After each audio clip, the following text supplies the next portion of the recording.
Well, thank you for joining us on this Monday at noon. I'm Jurnee Taylor. We want to get started. Let's check in with meteorologist Nathan Scott for a look at our forecast and more on that wildfire danger, Nathan.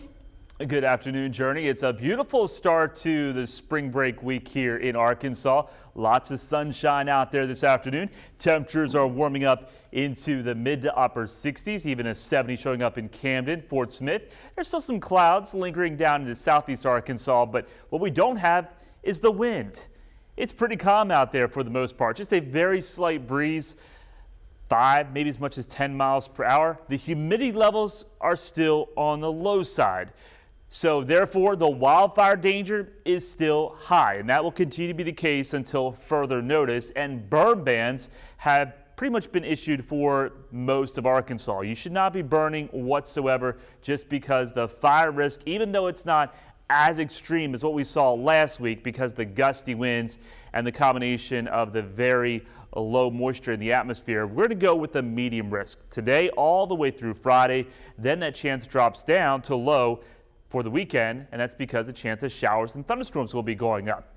Today, enjoy it. Open up the windows, get outside. Don't forget to put on the sunblock, though, if you're going to be out and about for a long period of time, because you can get a sunburn this time of year. Highs today, mid to upper 70s. We're into the 80s area-wide Tuesday. I'll have more on that and also the potential of strong, possibly severe thunderstorms as we close out the 7-day forecast coming up. Nathan, thank you. Well, happening now at noon, police are still searching for a murder suspect in Little Rock. Investigators say 21-year-old Tony Smith Jr. is wanted for a murder on Sibley Hole Road. Officers responded to a shooting there yesterday afternoon around 1:40. When they arrived, they found a man shot and killed. If you see Smith or know where he is, you're urged to call Little Rock Police. Meanwhile, the Garland County Sheriff's Office is asking for your help to find this missing man, Damon Harvey. Authorities say he has disabilities and was last seen in the area of Hamilton Dairy Road last Tuesday. If you know where he may be, you're asked to call the Garland County Sheriff's Office. The next chapter in the years-long fight over the Pope County's casino license is playing out in federal court this week. The Cherokee Nation is trying to reclaim its license for a $320 million resort after Arkansas voters struck down the call in November election. The tribe says that move violated the U.S. Constitution, and now a federal judge will decide if the casino still has a path forward. The trial starts tomorrow, and Pope County Judge Ben Cross, a supporter of the project, is expected to testify. And a reminder that Arkansas lawmakers are taking a spring break this week, putting a pause on the general session. No action will be taken this week at the state capitol. The session is set to resume a week from today on Monday, March 31st.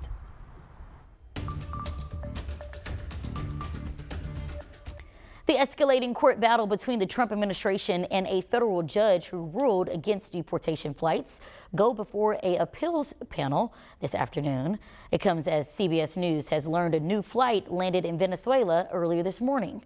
Natalie Brand has details from the White House.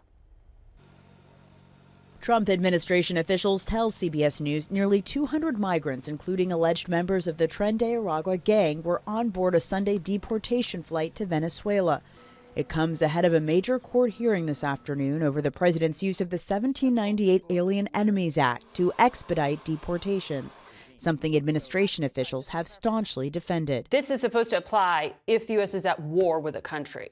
You are saying you have evidence that the government of Venezuela is directing these gangs? We are saying that TDA is acting as a proxy of the Maduro regime. This is how the Alien and Sedition Act applies. But a federal judge directed the administration to halt the deportation flights stemming from that wartime law, raising concerns about a lack of due process for the migrants. It's a decision the DOJ appealed. The administration has not provided evidence or details about how gang affiliations were determined, with some family members of the migrants deported disputing ties to Tren de Aragua. And the administration is vowing to continue mass deportations of undocumented migrants. I don't care what that judges think as far as this case. We're going to continue to arrest public safety threats and national security threats. We're going to continue to deport them from the United States. CBS News has confirmed reports the IRS is close to an agreement to share tax data to help immigration officials find migrants in the U.S. illegally. Natalie Brand, CBS News, the White House. Hamas says several of its senior officials were killed in the latest round of Israeli attacks. They say one of those officials was killed in a strike last night on the largest hospital in southern Gaza. The renewed war in Gaza began just under a week ago, ending a ceasefire that lasted about 2 months. In the days since, all humanitarian aid has been suspended and hundreds of Palestinians have been killed. Today, Pope Francis is resting at the Vatican for the first time since being hospitalized for double pneumonia last month. The 88-year-old was discharged yesterday, making an appearance from the hospital balcony.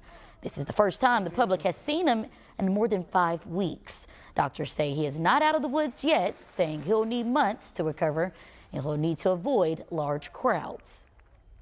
The genetic testing company 23andMe has filed for bankruptcy protection, and its CEO has resigned.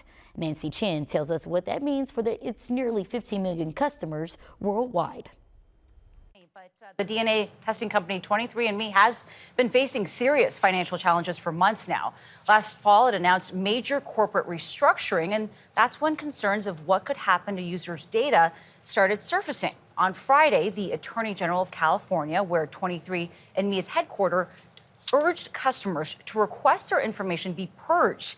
He says they should consider invoking their rights and directing the company to delete their data and destroy samples of their genetic material. He said if 23andMe were involved in a bankruptcy, merger, or sale, personal data may also be sold or transferred.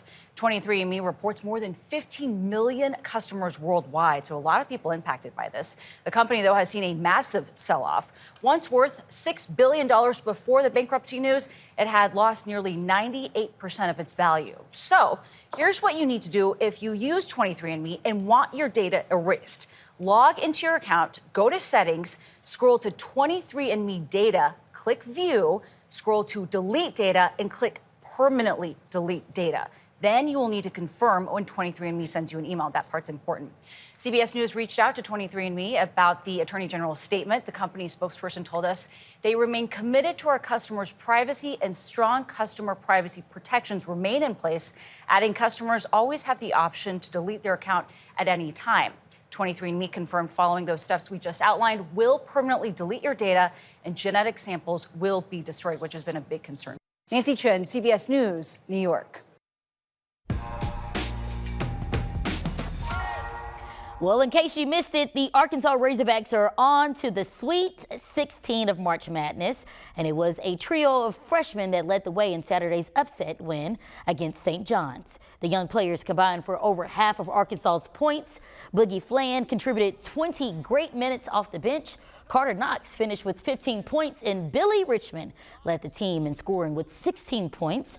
Coach John Calipari told reporters that what makes his freshmen so good. Well, they're not afraid, and they want to prove themselves. I don't believe any of them were all freshmen in our league. I think they have a little chip on their shoulder about that. They're fun to coach. I mean, I told them this is as rewarding a year as I've had based on the fact of how far we've come. Well, now the attention turns to the Hogs' next opponent, 3-seed Texas Tech. It will be another battle for the Razorbacks Thursday at 9:09 p.m., and that will be on TBS or True TV. Well, it's a pastime that you might associate with an older crowd, but bird watching is now taking flight with a younger generation. And speaking of birds, what a beautiful day to look up in the sky, Nathan. I'm liking today. Lots of blue sky out there, Jurnee. It's a great day to enjoy the outdoors, but how long will this nice weather stick around? I'll have that answer and also talk about our next opportunity of some spicy storms coming up.